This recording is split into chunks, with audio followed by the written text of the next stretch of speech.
Hi folks, I'm Xin Feng.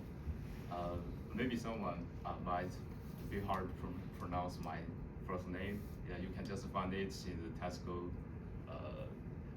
just like the Xin noodles. It might be helpful. Yes. Currently, I'm a postdoc at the University of Edinburgh and working with multi-street RM and Eleonora. And I'm really happy to be here to introduce my previous work about restoring without forgetting filter level continual adaptation via integrated gradient attribution. So, as there are many large language models and generative models proposed, and we all know that they are very expensive to train from scratch. And Professor Wang also introduced some methods to fine-tune them or use some memory to improve them.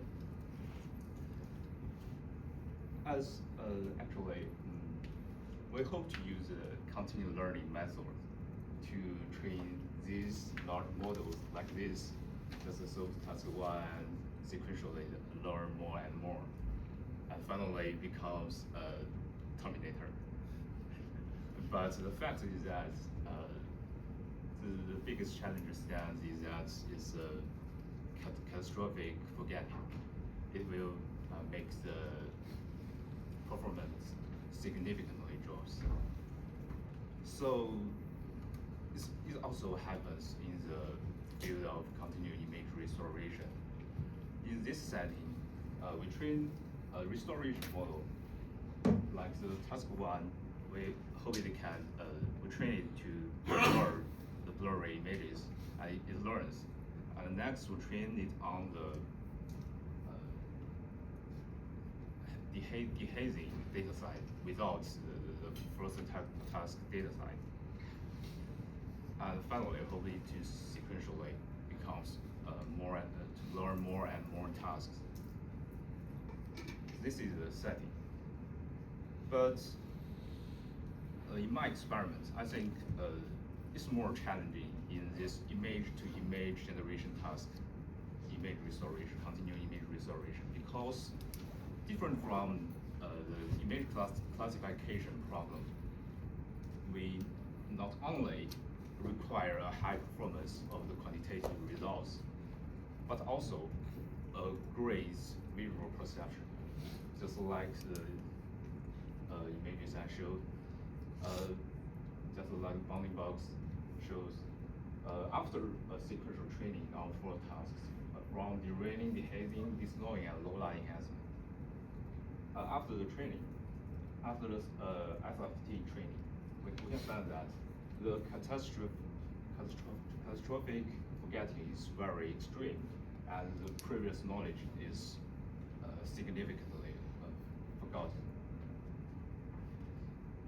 What if I use some previously great methods, just like the elastic weighted consolidation method, to weight the important filters for the continuous learning model? It might work in the image classification task, but for image restoration, even mild forgetting will result in visible artifacts, just like the right figure shows.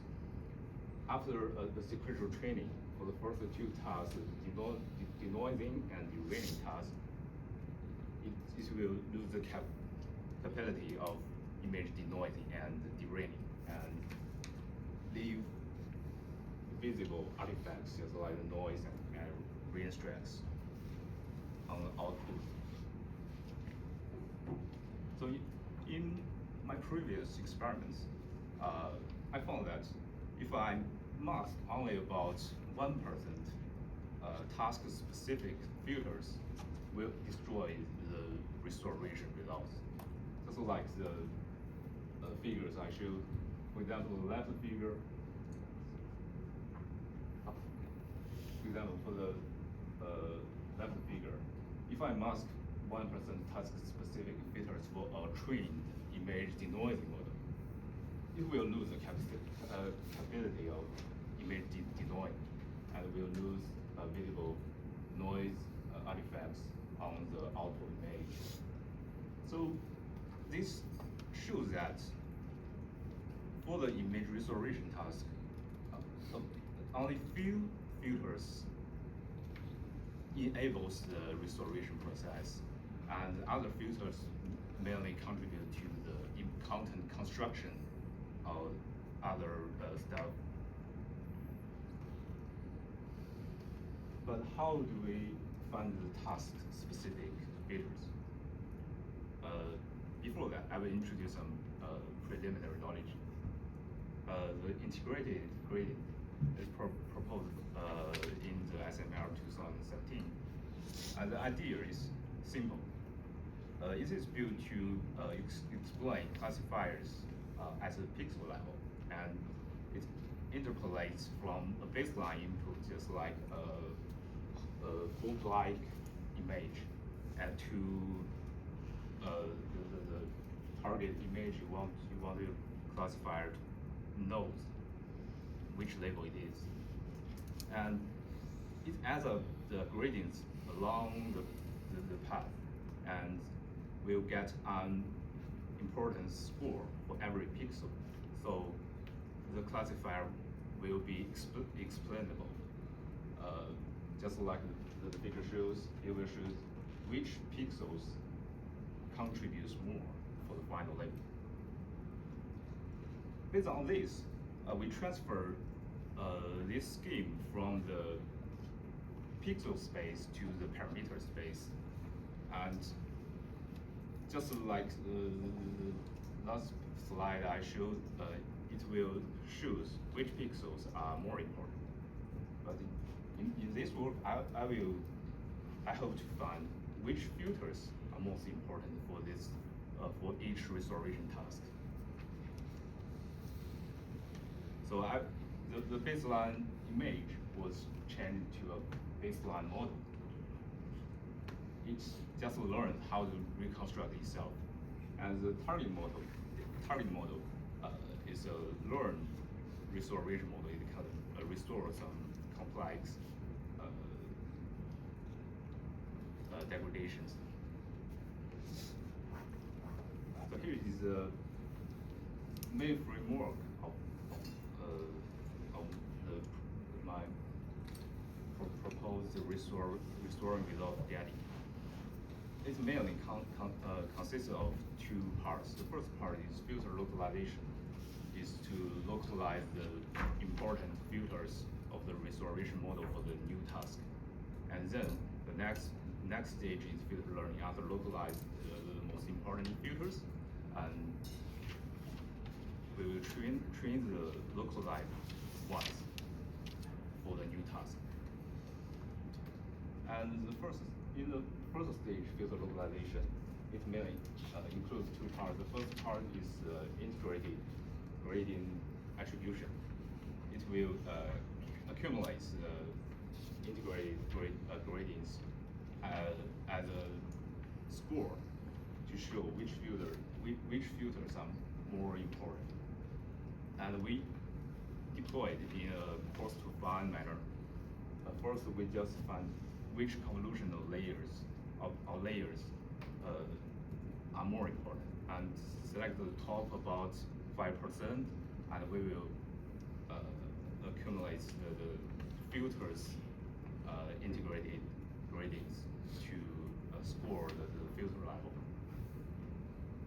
And we also use some filter diversity expanding regularization to make the selected filters more diverse, to remove some overlap functional filters.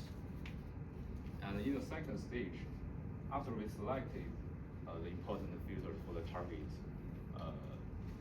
restoration task, we establish a filter band first, just like the memories for the continuous training. And this filter band contains the filters for previous learned tasks and and the newly selected restoration task. And we use a cross-task attention to inject the historic knowledge learned by the previous parameters or selected high score parameter for previous restoration tasks, and inject the knowledge to the current target restoration task to make it learn better. And after generated the filters for the current task, I will replace the filters into the previous restoration model. And first, we did some co-experiments on 3 sequential day training setting. We manually synthesize some easy artifacts like noise, the race track, and blurriness. And we equip our restoring without forgetting scheme into a baseline restoration model, the MPR9. And the result shows that our method is able to clearly avoid the catastrophic forgetting problem. And even though training in the sequential training scheme, after the sequential training, our model is able to deal with the previous restoration tasks well. So I equip it to more baseline models on more challenging image restoration benchmarks for full benchmark restoration tasks like image derailing, dehazing, desnowing, and low light enhancement. These are using their challenging data sets. And the quantitative result shows that our RWF hint framework only use about 10 times fewer than full low-rot fine-tuning, and got a competitive PS and R performance. We can see some qualitative comparisons. Our RWF hint is able to, after training on sequential task setting, and it can still restore the previous tasks, just like desnowing, dehazing, and derailing without catastrophic forgetting, and restore leave the output a better visual perception than the competing baselines, especially competing with the full parameters lower fine-tuning. Yeah, that is what I want to share today. If you have any questions, I will be happy.